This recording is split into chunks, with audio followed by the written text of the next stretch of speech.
बिस्मिल्लाहिर्रहमानिर्रहीम। अस्सलाम वालेकुम नाज़रीन, आप यूट्यूब चैनल देख रहे हैं। मैं इमरान खान हूँ। सबसे पहले तो नौरीन नियाज़ी इमरान खान साहब की बहन है, उनका एक स्टेटमेंट आया हुआ है और उस स्टेटमेंट के ऊपर पाकिस्तान में आग लगी हुई है। बहुत सारे टाउट्स और बहुत सारे वो लोग जो मिलिट्री एस्टेब्लिशमेंट के लिए काम करते हैं, उन्होंने शोर मचा दिया, जनाब बहुत बड़ी गद्दारी हो गई, बहुत बड़ी ज़्यादती हो गई, अब जनाब नहीं छोड़ना चाहिए इनको, इमरान खान के ख़ानदान को भी नहीं छोड़ना चाहिए। ये वही लोग हैं जो फजल रहमान को भी पड़े हुए हैं थोड़े दिनों से, और अब ये नौरीन खानम के पीछे पड़ गए हैं। वजह क्या बनी, उनसे एक इंटरव्यू हुआ था और मेरी इन्फॉर्मेशन के मुताबिक ये इंटरव्यू नया नहीं है, ये कोई 3-1 माह पुराना इंटरव्यू है। और ये इंटरव्यू में इन्होंने सख्त बातें कर दी थी और ख़ुद ही दरख्वास्त करके रुकवा भी दी थी कि जनाब इंटरव्यू ना चलाया जाए। अब उसका एक क्लिप निकाल लिया और क्लिप निकाल के रोला पड़ गया पाकिस्तान में कि जनाब उन्होंने ये बात क्यों की। नंबर एक तो ये है कि अगर आप अपने इंटरव्यू में कोई ऐसी बात कर देते हैं जो आपको बाद में महसूस होता है कि नहीं ये बात मैंने गलत की है, तो आप जिसको इंटरव्यू दे रहे होते हैं, आपका ये हक है कि आप उसको फ़ोन करके कहें जी ये वाली बात आप निकाल दें, ये मैंने उस वक्त जज्बात में कह दी और मैं इस पर बिलीव नहीं करता। तो उन्होंने वो बात रुकवा दी थी, लेकिन अब दोबारा से वो क्लिप निकाला गया और उसके बाद एक गद्दारियों की फैक्ट्री खोल दी गई। तो मैं आपको ये बता देता हूँ कि एक्चुअली वो स्टेटमेंट क्या है। स्टेटमेंट तो ये उन्होंने कहा जी कि जब पूछा गया उनसे बार बार कि ये जो मार्का हक हुआ इंडिया और पाकिस्तान की लड़ाई, तो फ़ौज की तारीफ़ करवाने की कोशिश की जा रही थी एंकर साहब की जानिब से। तो वहाँ पे नौरीन खानम ने कहा जी कि वो तो मोदी और पाकिस्तान की फ़ौज ने मिल के, यानी नूरा कुश्ती का तासुर दिया जनाब उन्होंने कि ये तो मिल के किया इन्होंने काम। फिर आगे वो बहुत सारी बातें करती चली गई कि पाकिस्तान इसराइल को तस्लीम करने वाला था, फिर इंडिया के पीछे इसराइल खड़ा था, फिर उन्होंने कहा इंडिया बहुत ताकतवर बड़ा मुल्क था। अब वो ये सारी बातें कर रही थी और डोनाल्ड ट्रंप बीच में आया, तो डोनाल्ड ट्रंप को पाकिस्तान से क्यों प्यार है, वो एक्चुअली मोदी को दबाना चाहता है। तो वो अलग अलग बहुत सारी चीज़ें उन्होंने वन गो में कह दी। अब ये सारे कह रहे हैं जनाब कि ये मार्का हक पे तो पाकिस्तान ने बड़ी कामयाबी हासिल की इंडिया के खिलाफ, तो ये तो पाकिस्तान की फ़ौज के साथ, पाकिस्तान के साथ गद्दारी हो गई। ये जो इन्होंने कह दिया कि जनाब पाकिस्तानी फ़ौज जो है वो मोदी के साथ मिली हुई थी और मिलकर इन्होंने ये कारनामा किया है। देखें जी, इसको 2-3 पहलू हैं, वो सारे मैं आपके सामने रख देता हूँ। नंबर एक तो ये है कि ये एक ऐसी खातून का इंटरव्यू है जिसका भाई भी जेल में बंद है बेगुनाह, और जिसका बेटा भी जेल में बंद है बेगुनाह, और बंद किया हुआ है फौजी जर्नैलों ने। ये तो बात बिल्कुल क्लियर है। अब वो बच्चे नहीं हैं, उनको ये पता है कि आसिम मुनीर साहब ने बंद किया हुआ उसके भाई को भी और उसके बेटे को भी, और ना सिर्फ बंद किया हुआ बल्कि बेगुनाह बंद किया हुआ और तकालीफ भी दे रहे हैं और कैद तन्हाई में भी रखा हुआ है, और उनके हुकूक भी सारे मुअत्तल कर लिए हैं, हत्ता कि उनकी जो पाकिस्तान में हुकूमत बनी वो भी छीन ली है। तो एक ऐसी खातून जिसे कैद तन्हाई में उसके भाई का सामना है, वो हर हफ्ते जाती है, जब वो कोई इंटरव्यू देगी तो वो नॉर्मल स्टेट ऑफ माइंड में नहीं है। उनको तो आपने एक जंग में उतारा हुआ है और रोजाना की बुनियाद के ऊपर कभी आप उनके ऊपर वाटर कैनन मारते हैं, कभी आप उन्हें पकड़ के ले जाते हैं, कभी आप दूर छोड़ के आ जाते हैं। तो जो आप हरकतें उनके साथ करते हैं तो वो नॉर्मल नहीं है। जब आप उन्हें ये कहेंगे कि आप तारीफ करें इन्हीं लोगों की जो आपके साथ ये कर रहे हैं, उसी इदारे की तारीफ करें जिसका जर्नैल आपके साथ ये कर रहा है, तो ये एक ऑब्वियस रद्द अमल है। ऐसा नहीं है कि कोई ऐसी अजीब चीज़ नहीं है, ये कोई भी होगा वो इसी तरह बेचारा करेगा। आम आदमी की मैं आपको बात कर रहा हूँ। अब ये कोई बहुत बड़े पॉलिटिकल लीडर्स तो नहीं है कि इन्हें इस बात का ख्याल रखना पड़ेगा कि लोग हमें कल को वोट नहीं देंगे अगर हमने ये बात कर दी है वो बात कर दी। ना इन्होंने इलेक्शन लड़ना है, ना इनका इससे कोई ताल्लुक है। इनके भाई ने ज़रूर इलेक्शन लड़ना है और उसका सियासत से ताल्लुक भी है, लेकिन वो एक माँ भी है और एक बहन भी है, और जो उसके साथ हुआ वो सबको नज़र भी आ रहा है। तो उन्होंने जज्बात में वो बात की, लेकिन उसके बाद उन्होंने कहा कि इसको ऑन एयर ना करें, आप इसको ना चलाएं। लेकिन फिर उसमें से वो क्लिप किसी ने देख लिया या कहीं से पता चल गया, तो वो क्लिप अब वायरल कर दिया गया और उनके ऊपर इल्ज़ामात लगाए जा रहे हैं। गद्दारी के इल्ज़ामात पाकिस्तान में नए नहीं हैं। देखें, नौरीन नियाज़ी ने वही किया जो पाकिस्तान के जर्नैल हमारे साथ करते हैं। आप देखें ना, अगर जर्नैलों को यह कहा जाए कि वो मोदी के साथ मिल गए हैं तो कितना बुरा लगा उन्हें कि उन्होंने सारे टाउटों के पट्टे खोल दिए कि पै जाओ इनको। तो जर्नैलों को कितना बुरा लगा ना, उन्हें लगा कि यह बहुत बड़ी ज्यादती हो गई है कि हमें मोदी के साथ मिला दिया है। लेकिन आप ये देखें कि पाकिस्तान में किस किस को गद्दार नहीं कहा गया। नवाज शरीफ को नहीं मिलाया गया मोदी के साथ, बेनज़ीर को नहीं मिलाया गया इंडिया के साथ, क्या जरदारी को नहीं मिलाया गया इंडिया के साथ, क्या हम सबको रा का एजेंट नहीं कहा जाता, क्या हम सबको गद्दार नहीं कहा जाता, और कहता कौन है? यही जर्नैल कहलाते हैं। ये मुख्तलिफ महकमों के अंदर बैठे हुए जर्नैल, ये अपने टाउटों के जरिए से और अपने असर रसूख को इस्तेमाल करते हुए पाकिस्तानियों को गद्दार डिक्लेयर करते हैं। अभी थोड़े दिन पहले एक अहमद साहब है, उन्होंने अहमद शरीफ साहब से एक सवाल भी पूछा कनाडा से। उन्होंने कहा जी, अहमद साहब ने कहा जी बताएं कौन कौन गद्दार है। उन्होंने एक एक नाम लेकर बताया, दर्जनों गद्दार उन्होंने गिना दिए। तो ये जो गद्दारी का खेल है ना और गंद है, ये पाकिस्तान की मिलिट्री एस्टेब्लिशमेंट ने मारना शुरू किया। आसमा जहांगीर भी गद्दार थी, अहमद मीर भी गद्दार था, इमरान रियाज भी गद्दार है। अरशद शरीफ को गद्दार कहा, वो मुल्क के लिए शहीद हो गया। अरशद शरीफ की फैमिली को गद्दार कहा गया। जो सहाफ़ी सवाल पूछे वो भी गद्दार है, जो वकील इंसाफ की बात करे वो भी गद्दार है, जो जज खड़ा हो जाए वो भी गद्दार है, जो सियासतदान कहे कि हमने आपको आपके काम तक महदूद करना है वो भी गद्दार है। तो ये गद्दारी के सर्टिफिकेट्स बांटने का जो सिलसिला पाकिस्तान में शुरू किया गया, ये पाकिस्तान की मिलिट्री एस्टेब्लिशमेंट ने शुरू किया। तो जब आपको कोई गद्दार कहे कि आप मोदी के साथ मिले हुए हैं, तो देखा कितना बुरा लगता है, कितनी आग लगती है, कितना प्रॉब्लम होता है आपको कि यार हमें कह दिया। भैया आपने पूरी कौम को गद्दार बना दिया, आपने सारे बलोचों को गद्दार बना दिया, आपने सारे बंगालियों को गद्दार बना दिया, आपने सारे कबाइलियों को गद्दार बना दिया, आपने सारे पंजाबी सवाल उठाने वालों को गद्दार बना दिया, आज आपने पूरे कश्मीर को गद्दार बना दिया, आपने तो पूरी महाजर कौम को गद्दार बना दिया था। हर एक को आपने गद्दार बनाया। सोचें उनके दिलों पे कितनी छुरियां चलती होंगी, उन्हें कितनी तकलीफ होती होगी कि आपको एक जुमले से इतनी तकलीफ पहुंची है। तो जो आपने आग लगाई है ना, वो आपके घर तक तो आनी थी, और ये भी और ज्यादा आएगी। लोग ये कहेंगे कि आपने पाकिस्तान के साथ गद्दारी किया, आपने पाकिस्तान को तोड़ा, आपने बार बार पाकिस्तान का आइन तोड़ा। असल में गद्दार कौन है पता है आपको? ये नौरीन न्याजी अपने एक स्टेटमेंट से गद्दार नहीं हो जाएगी। गद्दार वो है जिसने आइन तोड़ा और आइन के अंदर लिखा हुआ है कि वो गद्दार है। गद्दार वो चारों डिक्टेटर है और उनके बाद आने वाले फौजी जर्नैल हैं जिन्होंने बार बार आइन की खिलाफ वर्जी की। आसिम मुनीर साहब ने कितनी दफा आइन तोड़ा पता आपको? ताकत के बलबूते के ऊपर कैसे आइन तोड़ा पता है आपको? जानते हैं आप किस तरह इलेक्शन पाकिस्तान में नहीं होने दिए गए, कैसे पूरा इलेक्शन एक चोरी कर दिया गया? यह है गद्दारी। तो गद्दारी के सर्टिफिकेट जो आप लोगों को बांटते थे अब वापस आए हैं, तो बहुत तकलीफ हो रही है। मैं इत्तफाक नहीं करता जो बात नौरीन न्याजी ने की, लेकिन एक लम्हे के लिए आप नौरीन न्याजी की जगह पे अपने आप को रखें कि आपका बेटा और आपका भाई दोनों बेगुनाह जेल में बंद हैं और फौजी जर्नैल ने बंद किए हुए हैं। और ना सिर्फ बंद किए हुए हैं बल्कि उनको तकलीफ भी दे रहा है, कैद तन्हाई में रखा हुआ, और वो बेगुनाह है। और आपकी बेबसी, आप कुछ भी नहीं कर सकते। उस वक्त कोई आपके सामने माइक लेकर आए और आकर कहे जिन्होंने तुम्हारे भाई को और बच्चे को बंद किया उनकी तारीफें करो, तो वो कर सकता है? आपसे भी नहीं होगा, ये किसी से नहीं होगा। ये इमरान खान का ही बहुत बड़ा दिल है, वो जो कहता है कि मुल्क भी मेरा, फौज भी मेरी है। हालांकि जर्नैलों ने इमरान खान को सारा कुछ किया, उनकी हुकूमत गिराई, उनके साथ ज्यादती की, लेकिन इसके बावजूद इमरान खान ये कहता है कि मुल्क भी मेरा है, फौज भी मेरी है। और किसी को थोड़ी सी भी अकल हो ना तो इससे फ़ायदा उठा ले। नाज़रीन, इमरान खान साहब की मुलाकातों का जो केस है वो सुप्रीम कोर्ट ऑफ पाकिस्तान में लग गया और इसकी तफसीलात यहाँ मेरे पास मौजूद हैं। इमरान खान की बहन उज़्मा खान ने यह केस किया हुआ है और 3 रुकनी बेंच 20 जुलाई को इस केस की समाअत करेगा, यानी मंडे वाले दिन। और उम्मीद है कि शायद इमरान खान साहब की मुलाकात का कोई रास्ता खुल जाए, क्योंकि इसमें अदालत ने गुज़िश्ता समाअत पर सुप्रिटेंडेंट अडियाला जेल और एडवोकेट जनरल इस्लामाबाद से जवाब तलब किया था। अब देखें जवाब आता क्या है और उसके बाद सुप्रीम कोर्ट किस किस्म का ऑर्डर देती है कि ठीक है जी, अब आप इमरान खान साहब से मुलाकात करवाएं उनकी फैमिली की। उनकी फैमिली ये कहती है कि हमें इस बात का खदशा है कि इमरान खान के साथ ज़रूर कुछ ऐसा किया जा रहा है कि हमारी उनसे मुलाकात रोकी हुई है। यानी अगर हम मिलेंगे तो हमें आइडिया हो जाएगा कि इमरान खान के साथ क्या किया जा रहा है, या वो हमें बताएंगे कि क्या सूरत हाल है इस वक्त। तो कुछ ऐसा छुपाया ज़रूर जा रहा है जिसे जानना हमारा हक है, तो हमारी इमरान खान से मुलाकात करवाई जाए। मौलाना फजलुर रहमान साहब के एक भाई हैं, मौलाना अताउर रहमान साहब। पाकिस्तान में मुझे लगता है उन्हें सबसे ज़्यादा जल्दी है कि वो फजलुर रहमान साहब गिरफ्तार हो जाएं, या फजलुर रहमान साहब जो हैं उनके ऊपर मुकदमा दर्ज हो जाए। और वो बार बार चैलेंज करते हैं कि जनाब मौलाना फजलुर रहमान के ऊपर मुकदमा दर्ज किया जाए। ये मौलाना फजलुर रहमान के भाई हैं, इन्हें सबसे ज़्यादा जल्दी है। शायद वो चाहते हैं कि मौलाना साहब जल्दी जल्दी हीरो बन जाएं, या वो चाहते हैं कि वो बेनिफिशरी बन जाएं, फटाफट मौलाना साहब भी पुरचे हो जाएं, नायल हो जाएं, अंदर हो जाएं। देखिए उन्होंने कहा क्या, उन्होंने कहा जी मौलाना के खिलाफ किसी ने क्या पर्चा देना है, क्योंकि मौलाना के पास चपेड़े खाने वाले नहीं बल्कि मारने वाले कारकुन हैं।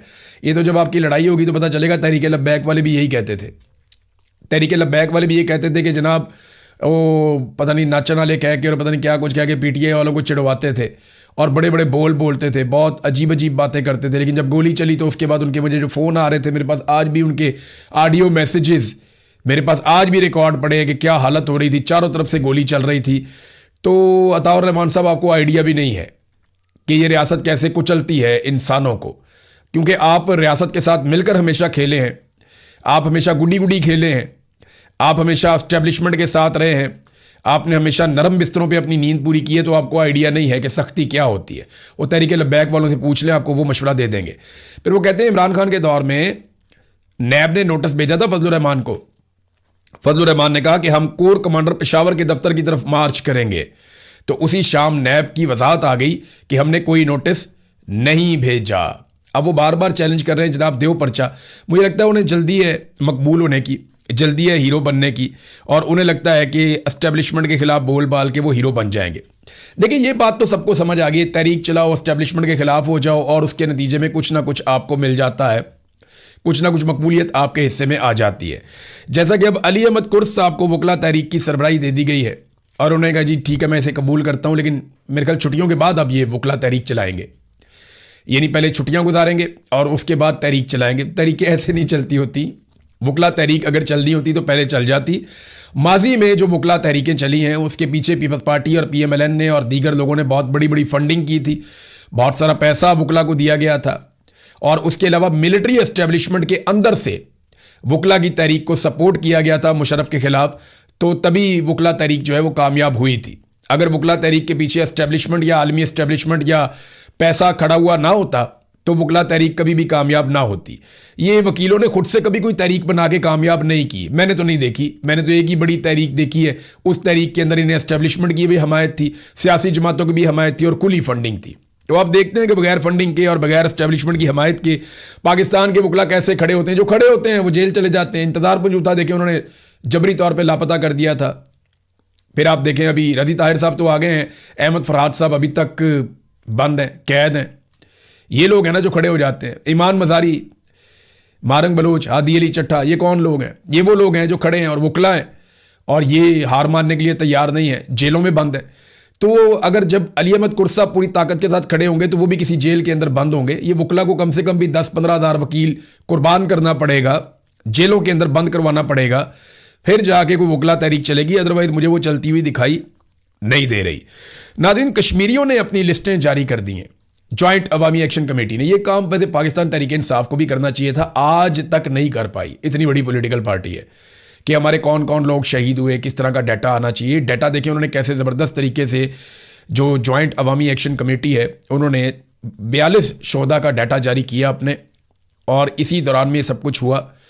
उन्होंने कहा जी कि 11 लोग हमारे रावला कोट में शहीद किए गए, उन सब के नाम लिखे, आगे तारीखें लिखी कि जनाब इस तारीख को फलां फलां जगह पे हमारे लोगों को शहीद किया गया। ये रावला कोट का सारा इन्होंने डाटा दे दिया।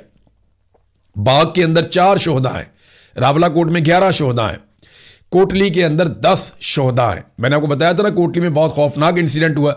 ये 9 जून को जो वाकया हुआ था, ये लगभग सारे लोग उसी तारीख को शहीद हो गए थे, 10 लोग, और ये 9 जून के ही सारे शोहदा हैं कोटली के। उसके बाद मीरपुर, यहाँ पे भी 4 लोग शहीद हुए हैं, पुलंदरी में 4 लोग शहीद हुए हैं, और हल्का बलोच यहाँ पे 9 लोग शहीद हुए और ये हाल ही में शहीद हुए। ये जो आखिरी एक लड़ाई हुई थी, मैंने आपको बताया था, बड़ी खौफनाक लड़ाई हुई, वहाँ पे सिक्योरिटी फोर्सेस घेरे में आ गई थी, उसके बाद मसाजिद में ऐलान करके वहाँ से निकले हैं।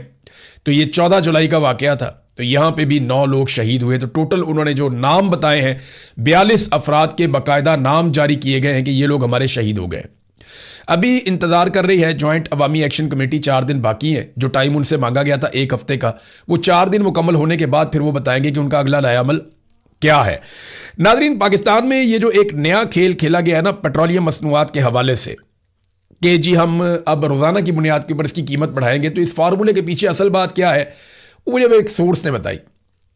उन्होंने कहा जी असल में हो ये रहा था कि इकट्ठी 15 रुपये 20 रुपये कीमत बढ़ानी पड़नी थी हमें, 30 रुपये 50 रुपये भी बढ़ानी पड़ सकती है हमें। तो जब इकट्ठी कीमत बढ़ाते हैं ना तो उससे अवाम के अंदर बड़ा नेगेटिव इम्पैक्ट जाता है, फिर कम हम कर नहीं पाते, क्योंकि पाकिस्तान में आसान तरीका ये नज़र आ गया है कि आप लोगों की जेबें काटें पेट्रोल में से, और वो जो जेबें आप काटें उससे आप अपना जो शॉर्टफॉल है उसे कवर करने की कोशिश करें, लेकिन वो हो नहीं रहा। अब मामला ये है कि ये रोज़ाना की बुनियाद पे जब करेंगे ना तो 2, 3, 4 रुपये बढ़ा दिया करेंगे, 2 रुपये बढ़ा लिया, 3 रुपये बढ़ा लिया, 4 रुपये बढ़ा लिया। तो जब आप 2 हफ्ते के बाद उसको मल्टीप्लाई करेंगे तो आपको पता चलेगा कि 2 हफ्ते में लगभग 30 रुपये 40 रुपये 50 रुपये पेट्रोल की कीमत बढ़ गई है। लेकिन क्योंकि वो रोज़ाना 2-3 रुपये करके बढ़ी होगी तो किसी को महसूस भी नहीं होगा। तो ये है जनाब नया फॉर्मूला कि गैर महसूस तरीके से पेट्रोलियम मसनूआत की कीमतों में इजाफा किया जाए और कभी भी ये खबर ना चले। तो हम एक और काम करते हैं ना, जितनी कीमत बढ़ेगी हम 10 दिन के बाद इकट्ठा रिपोर्ट कर देंगे कि जनाब पिछले 10 दिनों में पेट्रोलियम मसनूआत की कीमतें इतनी बढ़ गई, पिछले एक हफ्ते में पेट्रोलियम मसनूआत की कीमतें इतनी बढ़ गई। तो खबर इस तरह दे लेंगे। ये हुकूमत जो मर्जी कर ले, इनके पास सोशल मीडिया का कोई तोड़ नहीं है। ये नहीं समझ सकते जो इनके साथ हो रही है और जो इनके साथ होने वाली है। ये अपनी कब्र खुद खोद रहे हैं, अपनी सियासी कब्र खोद रहे हैं और ये सारे उसके अंदर दफन हो जाएंगे, हमें दिखाई दे रहा है। पाकिस्तान ने पिछले माली साल में कितना कर्जा लिया, इसके हवाले से एक रिकॉर्ड आ गया हमारे पास। एक तो जो चाइना से पाकिस्तान ने कर्जा लिया है, जो 2025-26 के बीच में जो माली साल था उसमें जो कर्जा लिया एक साल में, तो चाइना से 16.2 अरब डॉलर के कर्जे पाकिस्तान ने लिए। अब ये इसमें रीशेड्यूल भी है और 1.7 अरब की रीफाइनेंसिंग भी है और पाकिस्तान ने 16.2 अरब डॉलर के बैरूनी कर्जे हासिल किए हैं गुज़िश्ता एक साल के अंदर। अब आप अंदाज़ा कर लें कि इतनी बड़ी मिकदार में जब आप कर्जे हासिल करते हैं तो पाकिस्तान की इकॉनमी कहाँ खड़ी होगी। और गुज़िश्ता माली साल में जो टोटल कर्जा लिया वो 27.2 अरब डॉलर के गैर मुल्की कर्जे पाकिस्तान ने हासिल किए, जिनमें चीन और सऊदी अरब के 9 अरब डॉलर के रोल ओवर्स भी शामिल हैं। इन कर्जों का बड़ा हिस्सा बजट, पुराने कर्जों की अदायगी और ज़र मुबादला के ज़खायर बरकरार रखने में खर्च हुआ। यानी कोई तरक्याती मनसूबा इन कर्जों से नहीं चला। यानी आप कर्जा लेते हैं ना, मुल्क को तरक्की देते हैं, जो तरक्की देते हैं उसमें से पैसे निकलते हैं, फिर आप कर्जा वापस कर देते हैं, वो चक्कर नहीं है। यानी एक आम आदमी, एक आम दुकानदार भी कर्जा लेता है तो वो कारोबार करता है, उससे पैसे बनाता है, कर्जा वापस उतारता है, मुनाफा अपने पास रखता है, अपने कारोबार को बड़ा करता है। तो मुल्क भी ऐसे ही करते हैं। लेकिन हमने कर्जा जो लिया वो कर्जे उतारने के लिए लिया, या ज़र मुबादला के ज़खायर को मुस्तहकम रखने के लिए लिया, या डॉलर को कंट्रोल करने के लिए लिया। तो हमने जो कर्जा लिया उसका सिर्फ 13% हमने तरक्याती मनसूबों पे खर्च किया और 13% में भी आपको पता है आधा चला जाएगा कमीशनों के अंदर। तो पाकिस्तानियों पे क्या लगा, 5 से 6%, 7%। तो जितना पाकिस्तानियों के नाम के ऊपर कर्जा लिया गया उसका 10% भी पाकिस्तानियों के ऊपर खर्च नहीं किया गया, इनकी नलायकियों के ऊपर खर्च हुआ। तो ये नादरीन इस वक्त सिचुएशन है। अब आ जाए जो बड़ी खबर है, ईरानी सफीर का एक स्टेटमेंट आया और प्रॉब्लम यह है कि जंगबंदी खत्म हो गई अमेरिका और ईरान के बीच में। अमेरिका आबना हुर्मुज़ को ज़बरदस्ती खोलना चाहता है, ईरान उसके ऊपर रद्द-ए-अमल देता है, फिर अमेरिका ईरान के ऊपर अटैक करता है। ईरान जो है वो वापस जितने भी अरब ममालिक में अमरीकी फ़ौजी अड्डे हैं उनके ऊपर अटैक करता है। ईरान ने इस मरतबा ज़्यादा अटैक किया है उर्दन पे। और उर्दन पे अटैक क्यों कर रहा है, अगर आप नक्शा देखें तो आपको समझ आएगा कि उर्दन ढाल है इसराइल की। यानी इसराइल से पहले बहुत बड़ा एरिया है उर्दन का। इसराइल जो भी मिसाइल पहुंचता है या जो भी ड्रोन इसराइल में पहुंचता है वो उर्दन से होकर पहुंचता है और उर्दन की फिजा के अंदर 70%, 60% वो मिसाइल या ड्रोन तबाह कर दिए जाते हैं जो इसराइल के लिए जा रहे होते हैं। तो उर्दन ने हमेशा इसराइल के लिए एक ढाल का काम किया। अब ईरान उस ढाल को तोड़ने पे काम कर रहा है। ईरान ने इसराइल को कोई बम नहीं मारा, इसराइल के ऊपर कोई बड़ा अटैक नहीं किया, लेकिन उसके जो हमले हैं वो कुवैत के ऊपर, यूएई के ऊपर, और अब हाल ही में 4 महीने के बाद ईरान ने पहला हमला किया सऊदी अरब के ऊपर भी। यानी 4 महीने से कोई हमला नहीं किया था, अभी सऊदी अरब पे उसने अटैक किया है। तो कतर पे, कुवैत पे, यूएई पे, इराक पे, यहां पे वो अटैक कर रहा था, लेकिन उर्दन पे सबसे ज्यादा हमले किए हैं और जो वहां फिजाई दिफाई निज़ाम लगे हुए उर्दन में उनको वो तबाह कर रहा है, ताकि कल को अगर वो इसराइल पे अटैक करे तो रस्ते में उसके मिसाइलों को या ड्रोन्स को रोका ना जा सके। अब जो ईरानी सफ़ीर हैं पाकिस्तान में वो क्या कहते हैं कि पाकिस्तान की जो चंद माह की सालसी है ये 14 नकात पर मुश्तमिल एक याददाश्त थी और इस पर इत्तफाक हुआ था। फैसला किया गया था कि मुज़ाकरात 6 माह बाद दोबारा शुरू किए जाएंगे। ताहम अमरीका ने इस मफाहमत की याददाश्त की शराइत के बरक्स मनमानी तशरीह की और अपने हुर्मुज़ के कुछ हिस्सों पर कंट्रोल हासिल कर लिया। जो मैदान में वो हासिल नहीं कर सका वो मुआहदे की आड़ में वो करने की कोशिश कर रहा था। तो ईरान ने जनाब इसको कबूल नहीं किया और ये मफाहमती याददाश्त की खुली खिलाफ वर्जी थी। अब अमरीका ने मफाहमत की याददाश्त की शराइत और बैनुल अक़वामी असूलों के बरक्स एक जंग का आगाज़ कर दिया है और इंफ्रास्ट्रक्चर को तबाह कर रहा है। आलमी बरादरी से यह तवक्को की जाती है कि वो इस जारहाना और लापरवाह इक़दाम की शदीद मज़म्मत करेगी। वैसे अभी तक पाकिस्तान ने या कतर ने अमेरिका की मज़म्मत नहीं की, लेकिन आप ये देखिएगा कि जो अरब ममालिक में ईरान जवाबी कार्रवाई कर रहा है, बहुत जल्द पाकिस्तानी मौलवी और पाकिस्तान की गवर्नमेंट बहुत जल्द आप देखेंगे कि वो मजम्मत करेंगे ईरान की कि आप अरब ममालिक में जो अमरीकी अड्डे हैं उन पर आप अटैक ना करें। अच्छा, वो भी अरब ममालिक में अमरीकी अड्डों पर अटैक कर रहा है ईरान। जो समंदर के अंदर अमरीकी बहरी बेड़े हैं उनके ऊपर कोई बड़ा हमला नहीं किया गया, लेकिन ईरान ने वार्निंग जारी की है। तो देखते हैं कि आबने हुर्मुज़ पे कंट्रोल किसका रहता है। अमेरिका के लिए इज्जत बेइज्जती का मसला है, उनको खुलवानी पड़ेगी हर हाल में। उनकी प्रॉब्लम भी कोई नहीं समझ रहा, उन्हें हर हाल में आबने हुर्मुज़ को खुलवाना पड़ेगा, उनकी साख खत्म हो जाती है अगर वो ये नहीं करते। और ईरान वो काबू करके बैठा हुआ कि मैं तो नहीं इसको अब खोलने दूंगा। ईरान को एक ऐसी चीज़ मिल गई है, सोने की चिड़िया। वो समझ गया है कि ये है उसकी एक स्ट्रेटेजिक एक डेप्थ, यानी जहां पे कंट्रोल करके वो बड़े बड़े हमलों से और बहुत सारी चीज़ों से अपने आप को बचा सकता है। तो अब ईरान भी पीछे नहीं हटना, अमेरिका भी नहीं हटता, और हम सालिस के तौर पे छोटे मोटे सालिस से हम क्या कर सकते हैं, इंतज़ार ही कर सकते हैं। अब तक के लिए इतनी अपना